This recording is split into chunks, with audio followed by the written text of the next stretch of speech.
नमस्कार दोस्तों, प्रखर इंडिया यूट्यूब मंच पे आपका स्वागत है। बहुत बड़ी खबर आ चुकी है उत्तर प्रदेश की राजनीति से। उत्तर प्रदेश की मिल्कीपुर विधानसभा सीट पर उपचुनाव हो रहा है। इस उपचुनाव को जीतने के लिए भारतीय जनता पार्टी ने अपनी पूरी ताकत लगा दी है। यानी कि भारतीय जनता पार्टी इस उपचुनाव को हर हाल में जीतना चाहती है। साम दाम दंड भेद जो भी हो, जैसा कि आप लोगों ने देखा 9 सीटों में 7 सीट जीते, तो उसमें भी सब कुछ इन्होंने लगा दिया था। लेकिन भारतीय जनता पार्टी की मुश्किलें मिल्कीपुर में बढ़ती हुई जा रही हैं और बढ़ रही हैं, क्योंकि पार्टी के अंदर के तमाम नेताओं ने बगावत कर दी है। एक नेता ने तो पार्टी ही छोड़ दी और कईयों नेता नाराज हैं। नाराज के अलावा उनको मंत्री भी मनाने जा रहे हैं, लेकिन बोलने को राजी नहीं है, चुप है। चुप होने का इशारा आप समझ लीजिए। सबसे पहला नंबर आता है दोस्तों बाबा गोरखनाथ का। इस सीट से 2022 में चुनाव हार गए थे 13,000 कुछ वोटों से अवधेश प्रसाद से, लेकिन सक्रिय भी थे। और जब अवधेश प्रसाद जीते तो उनकी सदस्यता को रद्द कराने के लिए हाईकोर्ट भी चले गए थे। लेकिन ऐसा होता है कि प्रतिद्वंदी के तौर पर कुछ ना कुछ कागजी कार्यवाही करते रहते हैं नेता एक दूसरे के खिलाफ, और उन्हीं के जो कोर्ट गए थे उन्हीं की वजह से यहां उपचुनाव नहीं हुआ। लेकिन बाद में उन्होंने याचिका अपनी वापस ली। उपचुनाव अब हो रहा है। 2017 में जीते थे 28,000 वोटों से, जहां पर भारतीय जनता पार्टी लगातार हार रही थी चुनाव। चुप हैं, बड़े बड़े मंत्री जा रहे हैं, लेकिन ना तो नामांकन में गए, ना तो नामांकन के समय उनकी फोटो लगाई गई पोस्टर में। वो नाराज हैं, एकदम चुप हैं। उन्होंने पूरी तरह से एक तरह से मौन व्रत, अंदर ही अंदर जब मौन व्रत होता है कोई भी, क्योंकि उन लोगों का कहना है कि ये जो चंद्रभानु पासवान है ये आए हैं रुदौली विधानसभा से। रुदौली विधानसभा उसी जिले के अंतर्गत आती है और इनको टिकट दिया गया है, बाहरी है। एक नेता बाबा गोरखनाथ ने बगावत कर दी है। बाद में हो सकता है मुख्यमंत्री आए, मंच पे जाएं, वो बात अलग है, लेकिन जाहिर सी बात है भैया, स्पष्ट है कि अंदर ही अंदर इनके लोग बीजेपी को हराने का ही काम करेंगे। वो भले समर्थन दे दें बाद में। कहा जाता है नेता कहते कुछ और हैं, करते कुछ और हैं। नेता जो करते हैं वो कहते नहीं, जो कहते हैं वो करते नहीं। पहले नेता है बाबा गोरखनाथ। दूसरे नेता हैं राधे श्याम त्यागी, जिला महामंत्री हैं। इनको बेचारे को हार्ट अटैक भी आ गया। क्यों आ गया? क्योंकि लगातार दावेदारी कर रहे थे। 2012 में दावेदारी किए, 2017 में किए, 2022 में किए, 2025 में भी किए। जो 25 चल रहा है उपचुनाव को लेकर टिकट नहीं मिला। हम शुभकामना देते हैं कि ठीक हो जाएं बेचारे। और इनके बेटे ने बहुत लंबा चौड़ा पोस्ट करके प्रधानमंत्री पर ही निशाना साध दिया है। प्रधानमंत्री को ही डायरेक्ट बोल दिया है। इन्होंने लिखा है, इनके बेटे हैं, अपने फेसबुक पोस्ट पर, मैं पढ़ के आपको सुना रहा हूं, थोड़ा सुनिएगा। कह रहे हैं, मेरे पिताजी ऐसा व्यक्तित्व सिर्फ नाम ही त्यागी नहीं, बल्कि 1998 से लेकर पूरा जीवन भारतीय जनता पार्टी को अपनी मां मानकर सर्वस्व न्यौछावर कर दिया। यानी कि 1998 से राधे श्याम त्यागी के बेटे कह रहे हैं कि पार्टी से अपना सब कुछ न्यौछावर कर दिया भारतीय जनता पार्टी के लिए। उसके बाद सुनिएगा, दिन रात सिर्फ एक ही ध्येय, कैसे भाजपा मजबूत हो, संगठन कैसे मजबूत हो। पता नहीं कितने कार्यकर्ताओं को खड़ा किया।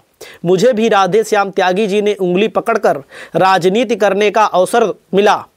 मिल्कीपुर सुरक्षित होने के बाद 2012 में आम चुनाव में मिल्कीपुर के सबसे प्रबल दावेदार थे 2012 में। इनके बेटे कह रहे हैं, आगे सुनिएगा। लेकिन पार्टी ने सोहावल से लाकर प्रत्याशी उतार दिया। बड़े मन के साथ 2017 और 2022 में टिकट कटने के बावजूद पार्टी के संगठन का काम किया और आज 53 वर्ष के हो गए हैं। मतलब कि संगठन के साथ खड़े रहे। आज 53 साल हो गया उनकी उम्र। और पार्टी ने फिर से झटका दिया। पूरे जीवन की तपस्या समर्पण का कोई मोलभाव नहीं। पूरे जीवन एक कार्यकर्ता के रूप में कार्य करते रहे, लेकिन जब टिकट की बात आई तो जाति आंकड़ा पेश किया गया। तमाम भाजपाई कहते हैं भाजपा जातिवादी पार्टी नहीं है, तो लड़ा देती कोरी को, राधे श्याम त्यागी को। क्यों नहीं लड़ाई? जातिगत आंकड़ों के आधार पर हर पार्टी अपना कैंडिडेट उतारती है। मैं नहीं कह रहा हूं, सुनिएगा। इन्होंने कहा है जातिगत आंकड़ा पेश किया, उसके बाद कोरी की संख्या कम है, बताया गया कि कोरी की संख्या कम है तो आपको टिकट नहीं मिलेगा। और उसके बाद इन्होंने कहा मेरा इतना ही कहना है, मैं इतना ही कहना चाहता हूं, आदरणीय प्रधानमंत्री जी की जाति कितनी है, मेरा इतना ही कहना है, जब अवसर मिले तो भाजपा को अपने मूल बीज को बोना चाहिए। खैर, जय मां भारती। इन्होंने सवाल खड़ा किया प्रधानमंत्री नरेंद्र मोदी जी के ऊपर, क्योंकि प्रधानमंत्री नरेंद्र मोदी और भारतीय जनता पार्टी के लोग कहते हैं जातिगत पार्टी नहीं हमारी, सबको सम्मान है, सबको है। लेकिन पासी समाज के वोट को पाने के लिए पासी समाज का व्यक्ति मैदान में उतारा गया है, और वही पासी समाज का व्यक्ति आपने देखा होगा प्रयागराज में अभी मारा गया। क्यों मारा गया? पुलिस ने, भाजपा के ही नेता थे, मारा गया, बहुत तगड़ा मारा गया बेचारा। पूर्व विधायक रामू प्रियदर्शी हैं, 62 साल के हैं, 2022 में भी टिकट मांग रहे थे, पासी समाज से आते हैं, इनको भी टिकट नहीं दिया गया, इनको भी, ये भी नाराज हो गए हैं। चंद्रकेश रावत का नाम है, एससी मोर्चा के कोषाध्यक्ष हैं, और एससी मोर्चा के प्रदेश अध्यक्ष रामचंद्र कनौजिया सहित लोग दावेदारी कर रहे थे, ये भी नाराज हैं। सुरेंद्र रावत परिवहन उपायुक्त के पद पर कार्यरत थे, ये भी टिकट मांग रहे थे, हालांकि नौकरी से त्यागपत्र दे दिया है। परिवार के लोग पहले कांग्रेस से जुड़े हुए रहे, ये भी दावेदारी कर रहे थे। तो कहने का मतलब 5वें नंबर पर इनका नाम था चंद्रभानु पासवान का। रुको, 2, 2, 4, 5, 6ठे नंबर पर था, 6ठे नंबर वाले को दे दिया गया। और इसके अलावा मैं आपको बताना चाहता हूं, यहां पर इनकी पार्टी के कोषाध्यक्ष हैं और उन्होंने महानगर अध्यक्ष हैं विजय यादव, अपने सैकड़ों समर्थकों के साथ इन्होंने भारतीय जनता पार्टी का साथ छोड़ दिया और भारतीय जनता पार्टी का साथ छोड़ करके कांग्रेस पार्टी में चले गए। तो कुल मिलाकर के भारतीय जनता पार्टी जो ये सीट को जीतना चाहती है मिल्कीपुर, भाई सरकार है, सरकार कुछ भी करवा सकती है, सरकार चुनाव जीतने के लिए कुछ भी कर सकती है, लेकिन यह चुनाव बीजेपी के लिए चुनौती है। अगर ईमानदारी से चुनाव हो जाए, जिसके लिए अखिलेश यादव ने कहा है कि यहाँ पर 20 अधिकारियों में 3 पीडीए के हैं, बाकी सब अगड़े जाति के हैं लोग यहाँ पर अधिकारियों में। तो अयोध्या पुलिस की तरफ से कहा गया मेरिट के आधार पर यहाँ पर पुलिसों को तैनात किया जाता है, मेरिट के आधार पर पुलिस मतलब कि अधिकारियों को तैनात किया जाता है। तो इस मामले को लेकर के कुछ ना कुछ चहलकदमी है, और अखिलेश यादव ने विदेशी मीडिया को भी यहाँ पर आमंत्रित किया है।